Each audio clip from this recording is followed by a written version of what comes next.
Bugün çiğsağı vatandaş ikinci ayının 20 vay 2025 yıl 3. ayının 10. günü. Haftaga düşenbe vatandaş. Enda yukarı haberinin devamını da anlayışlar. 3. ayının 9. günü. Amerika Qo'shma Shtatlarining prezidenti Donald Trump mundaq ko'rsatdi. Ukraina taraf bilan Amerika taraf Saudiya Arabistonda o'tkazilgan suhbat yaxshi natija yoritdi. Amerika taraf Ukrainani istixborot bilan ta'minlashni vaqtincha to'xtatishni amaldan qoldirdi. Prezident Donald Trump mundaq ko'rsatdi. Mening hukumatim Rossiyaga munosabatlik nurg'un tamojni beji ishlarini tadqiq qilyapti. Amerika hukumati kelgusi bir hafta ichida bu jihatda ilgirlash hosil qiladi. Prezident Donald Trump muxbirning ziyoratini qabul qilganda mundaq ko'rsatdi. Ukraina prezidenti Zelenskiyning Amerika taraf bilan serak topa kelishimi imzolaydiganligi mo'ljallanayotdi. Kan mahsulotlari kelishimi deb parlaqda bir chiqqan eg'izga bugun, ya'ni shuning davomi vatandoshim. Mo'ljallanayotdi. Muxbir Amerika agar Ukrainaga beriladigan yordamni to'xtatadigan bo'lsa, Ukrainaning mavjudlik pozitsiyasiga, kechiringlar. Ukrainaning mavjudlik pozitsiyasiga ziyon yetkazamdi, qanday deb savol qo'yganda, Amerika Qo'shma Shtatlari prezidenti Donald Trump bunda ko'rsatdi. Qanday bo'lishidan qat'iy nazar, Ukraina mavjud bo'lib tura olmaydi. Ya'ni bir anlamda vatandosh. Muxbir Amerika agar Ukrainaga beriladigan yordamni to'xtatadigan bo'lsa, Ukrainaning mavjudlik fursatiga ziyon yetkazamdi, qanday deb savol qo'yganda, Amerika Qo'shma Shtatlari prezidenti Donald Trump unda ko'rsatdi. Qanday bo'lishidan qat'iy nazar, Ukraina mavjud bo'lib tura olmaydi.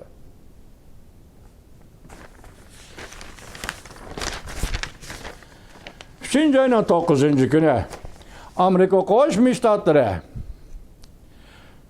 havo boshlig'i texnika shirkati ijroiya amaldori Elon Musk universal matbuotga mundaq ko'rsatdi. Ukraina siyosatiga men qo'shilmasammi?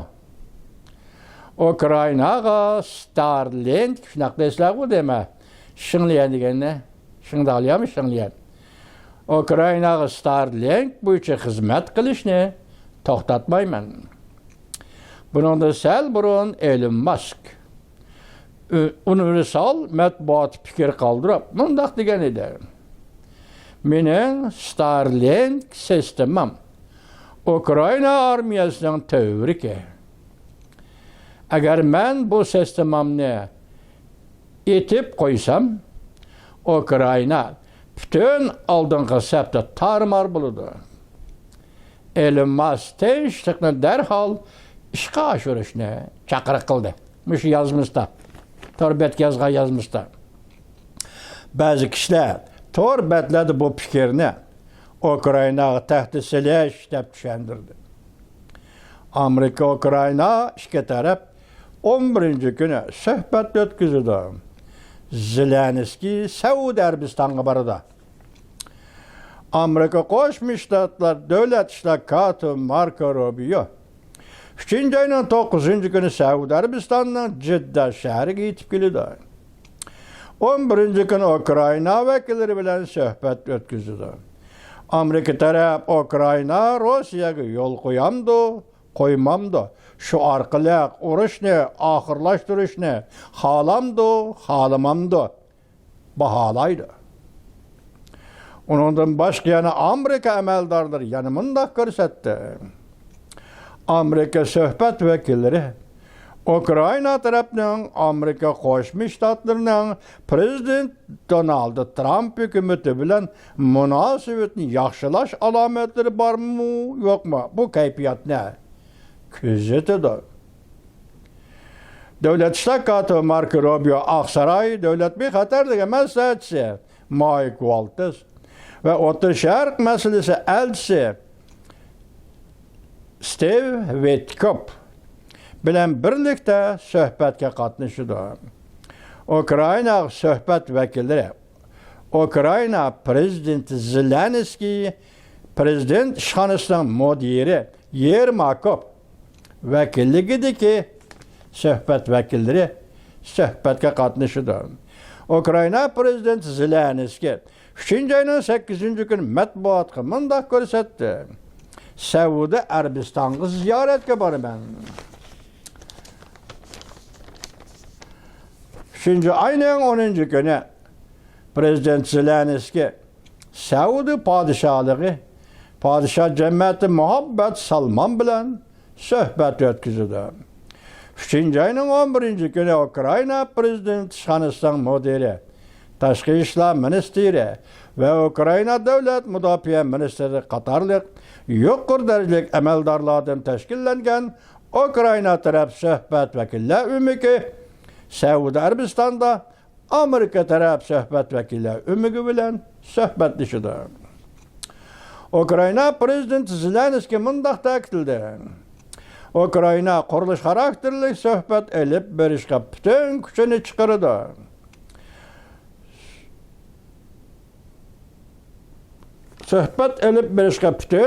chiqardi.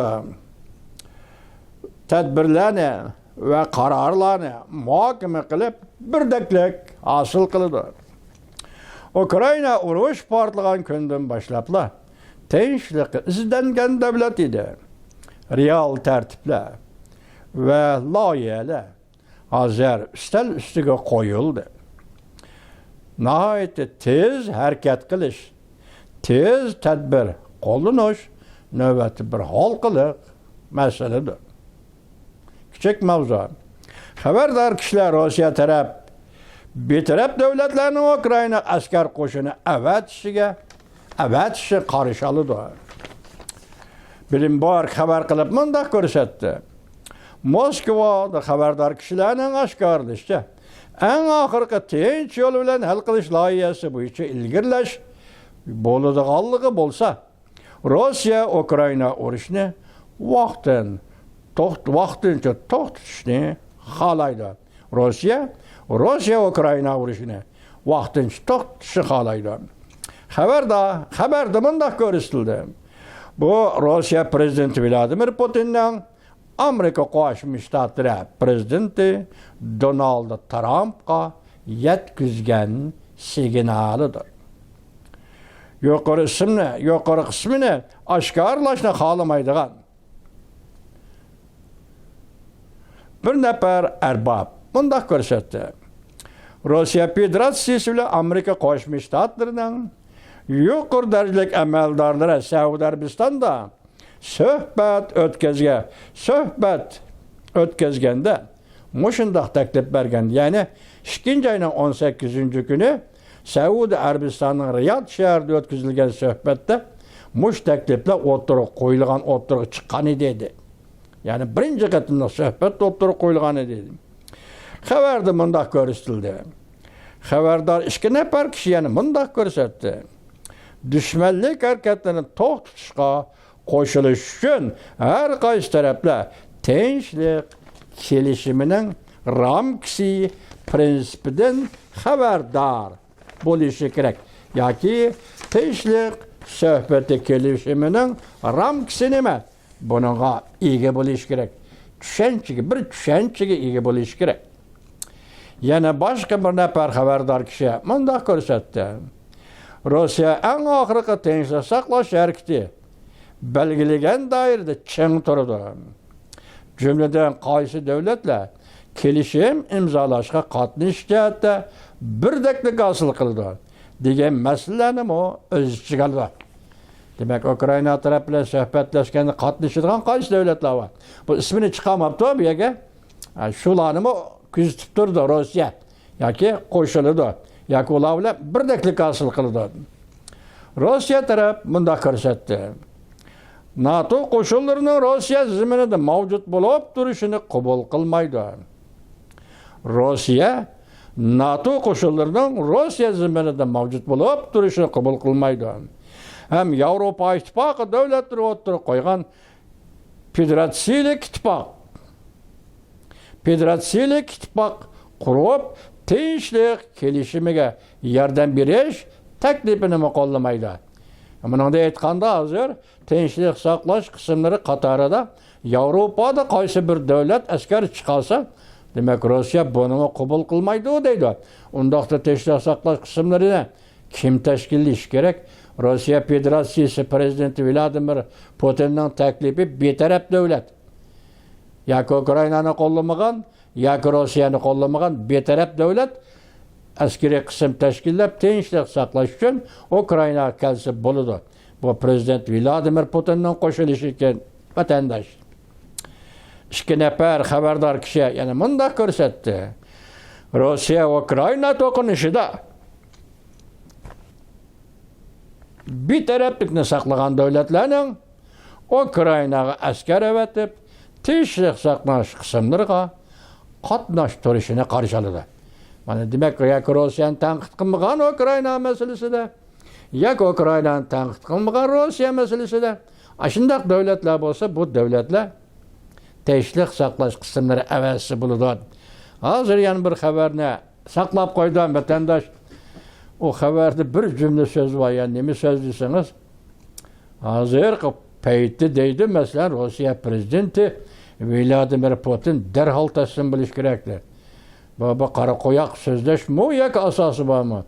Bor yo'qligini yoki o'gunga bo'yicha bo'lgan leksiyalarimizda bayqaymiz vatandoshlar. Vaziyatning o'zgarishi mana shu.